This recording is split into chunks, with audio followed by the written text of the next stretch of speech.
There are new audio recordings of Hillary Clinton speaking candidly and pointing fingers for her election loss. Addressing a gathering of donors in New York City, she blamed the FBI for sinking her campaign and said her 2011 comments about elections in Russia motivated President Vladimir Putin to target her. Take it from Nate Silver, who's pointed out that swing state voters made their decisions in the final days, breaking against me because of the FBI letter from Director Comey. And Nate Silver believes, I happen to believe this, that that letter most likely made the difference in the outcome. We have to recognize that, as the latest reports made clear, Vladimir Putin himself directed the covert cyber attacks against our electoral system, against our democracy, apparently because he has a personal beef against me. Mike Barnacle, what's your take on Hillary Clinton, John Podesta, everybody going out? Look, I think all of us have a lot of respect for the former Secretary of State, former senator from New York, former First Lady. This is a sad way to step off the stage. The Comey letter certainly had an impact on the election in that it reminded voters of what she had failed to do for many, many months, and that's to address specifically and credibly her email problem. Her larger problem was she went to the country with really no story. She did not have a story to tell. Americans love stories. She had no narrative to tell. She was basically, when you strip it all away, her campaign came down to the phrase, "It's my turn." Jeremy? It's just this utter incapability for self-examination. It's the Russians' fault. It's Comey's fault. Apparently, it's Uma's fault now. It's Uma's fault. Well, it's actually Anthony's. It's Obama's fault. It's fake news's fault. It's the media's fault. She took another gratuitous swipe at the media, saying it was our fault. But what all of this allows them and the Democratic Party to do is to avoid the tough questions about why they lost and how they alienated such a large block of voters that they needed to win, and the fact that none of them saw this for the election it was, which was a change election, and that she was not the agent of change that Americans wanted. And all of this was not for the first time. If you look over the past 6 or 8 years, I mean, Mark, you've been out there covering this almost a daily basis. The number of governorships that they've lost, the Democrats have lost in this country, the number of state legislatures controlled by Republicans and thus gerrymandering, fixing up congressional districts. Their problems, the Democratic Party's problems, are going to continue for quite some time. And we're looking right now, Mark, 68 House seats lost, 12 in the Senate, 10 Democratic governors lost over the past 8 years. You can make all the excuses you want to make. This is a party that right now is not connected with middle America. The press narrative leading into the presidential election was the Republican Party is in crisis. Yeah. That was always a silly narrative. The Democratic Party was in crisis, except at the presidential level, and because of the Clinton campaign's failure, now they're in a crisis at the presidential level as well, and they face, depending on how Donald Trump conducts himself in office, potentially being locked out of lots of levels of government for a good long time. And the lack of introspection, at least publicly on her part, and I'm told privately, is not going to help the party come back. The lack of introspection, David Ignatius, is pretty stunning. I have been bringing up a Dan Baltz article that I read back in the spring when everybody assumed that the Republicans were going to get wiped out. But Dan Baltz said, but you know what? If they win the presidency, the Republican Party, actually, for all of this hand-wringing that we're all doing about the Republican Party, Dan Baltz wrote, the Republican Party will be in the most dominant electoral position they've been in almost a century. And he was right. They are. But there doesn't seem to be, are we missing something? There doesn't seem to be sufficient speculation as to why the Democrats have been swept aside the way they have over the past 8 years. Well, I think Hillary Clinton's comments that we played, they're painful to watch, are part of this process of sorting out what happened. I like the quicker, cleaner Barack Obama version after the 2010 midterm elections when he said, we got shellacked. Yeah. He just Yeah. looked it in the eye and said, "We got shellacked." And I think that was good for him. But this will go on for a long time. We'll never know the impact of the Comey letter. But I do think that one point that Hillary Clinton made in that little piece we saw about this being a personal beef of Vladimir Putin, that's possible. And I think one value of a bipartisan congressional investigation through a select committee, as McCain and Graham want, or whatever way, is that it would get to issues like that. So we'd see this and understand it, not to excuse Hillary Clinton, but to understand what happened to us. I think if she did not say this first and had a unifying message not only for the party on where things went wrong, but also for the new president, the incoming president, respect for him, and that everybody has to press reset and try and help the president, which is something President Obama has said. And then she started to look at these things as well and call for some introspection, but also some inspection on the Russians and the other issues that may have played a role. I think that would be perfectly fine because all are pretty important. Right. President Obama held his last news I just want to say they need to understand. Everybody needs to understand this investigation is coming. It is going to be wide-reaching. It's going to be bipartisan. Mitch McConnell is bought in on it. Paul Ryan's going to be bought in on it. So that investigation is coming. We're going to learn all of this. But it is time for the Democrats to actually look and say, why are we so disconnected from America? What has happened over the past 8 years? And Just on the investigation, if it's not a select committee, there'll be lots of competing investigations, and that will hamper it because you'll have people fighting over subpoena power and divided, and McConnell right now doesn't want a special committee. On the Democrats, what I have found is part of why they're not acknowledging and being introspective is because they look at the way Republicans won and they say they won with fake news. They won by lying, by being aggressive, by giving no quarter. And they're saying we need to emulate that. We can't admit any weakness. We have to go to positive, strength, aggressive, and those traits aren't compatible. I have one race for you to talk about how bad things were for the Democrats this year that had nothing to do with Vladimir Putin.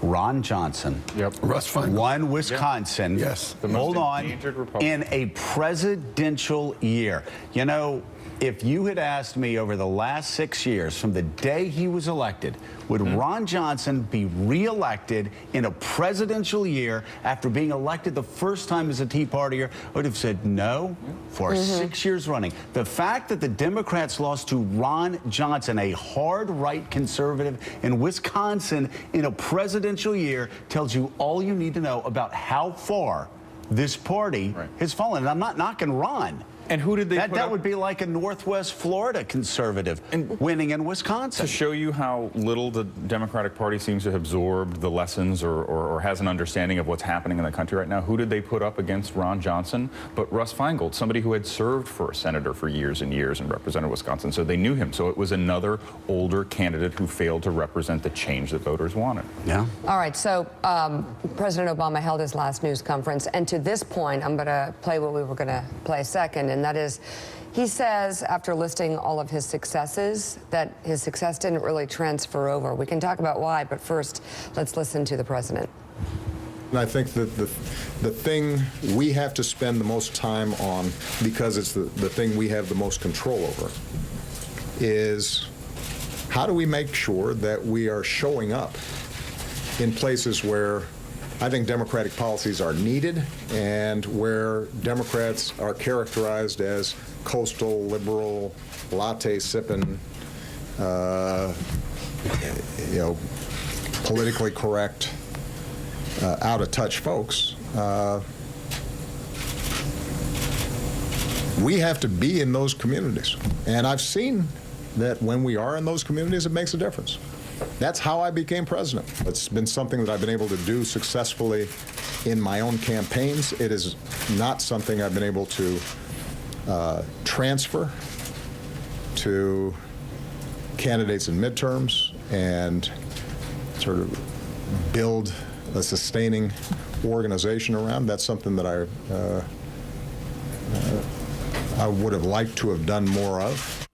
So he's saying I could do it, but none of the Democrats could do it. As Jeremy brought up in the break, now Bill Clinton is blaming Barack Obama. Right. I mean, the Clintons are blaming absolutely everybody. No introspection. Now they're saying it's Obama's fault that they lost. But part of Barack Obama's problem, Mike, and I know I go to you on this because I know we got the same phone calls from the Democrats who were running the Senate back in 2009 and 2010.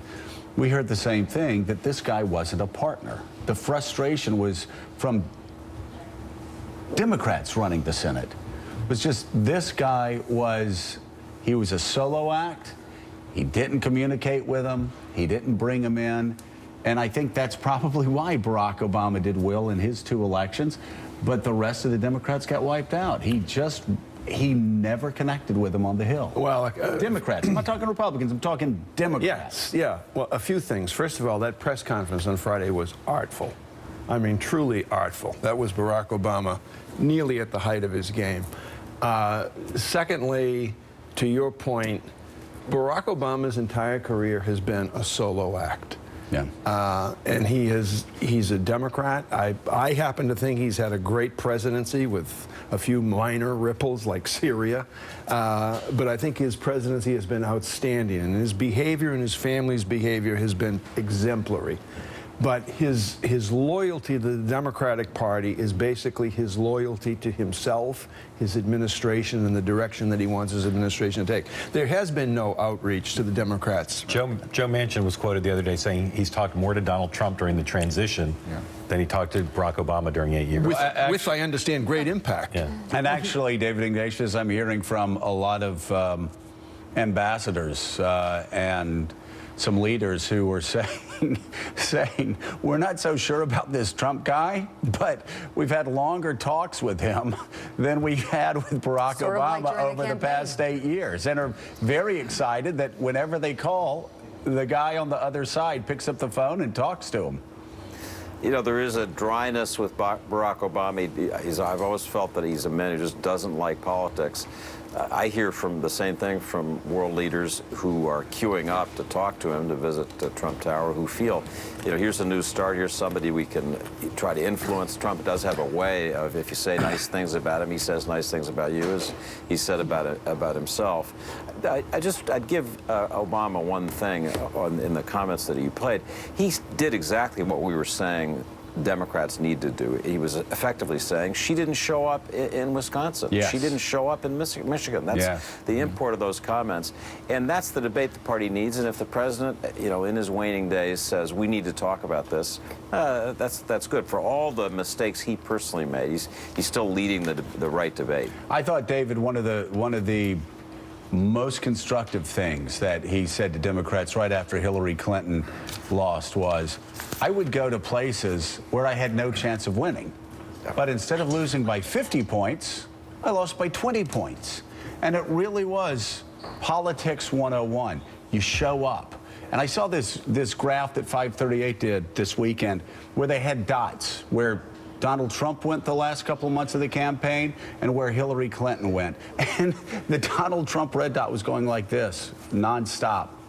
And Hillary's was slower, a much slower pace all over. Yeah. Well, and the Trump people realize is they at the end of the campaign, they were saying to themselves, looking at her travel schedule and her advertising, like, what are they seeing that we're not? And it turned out that the Clinton people were just missing the mark altogether. I mean, they had stopped polling in the key swing states 2 weeks before the election, essentially flying blind into the final stretch there. They told us there was no way Trump would win Michigan. There was no way he would win Wisconsin, and Minnesota wasn't going to be close. You remember we were all in Florida. Remember when they weekend were in North Carolina? Do you remember them mocking, everybody mocking Donald Trump for going to Minnesota? Everybody. Well, they had a poll, internal poll, that showed them 2 points behind. How much did they lose Minnesota by?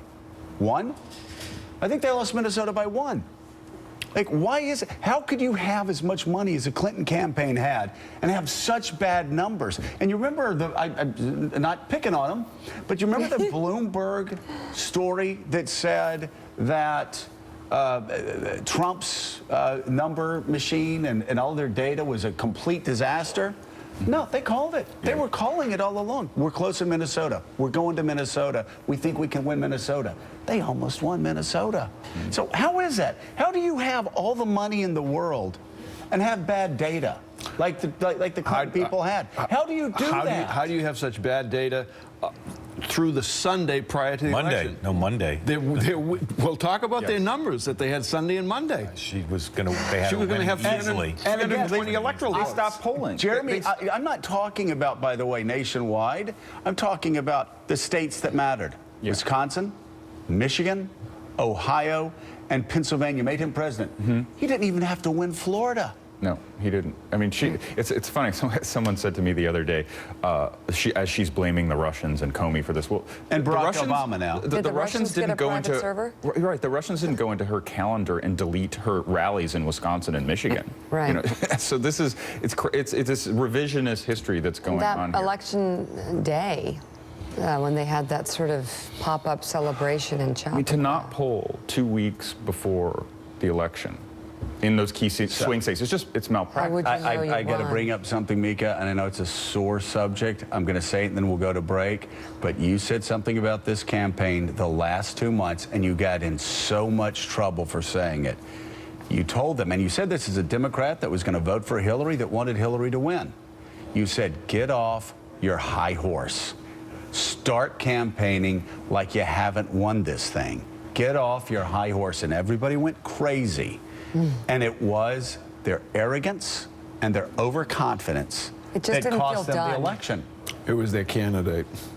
If their candidate had gone into Wisconsin 5 times like Donald Trump, or however many times, gone into Michigan 5, 6, 7 times, they probably would have won the election. And she went to Michigan the day before the Yeah. election. That was All right.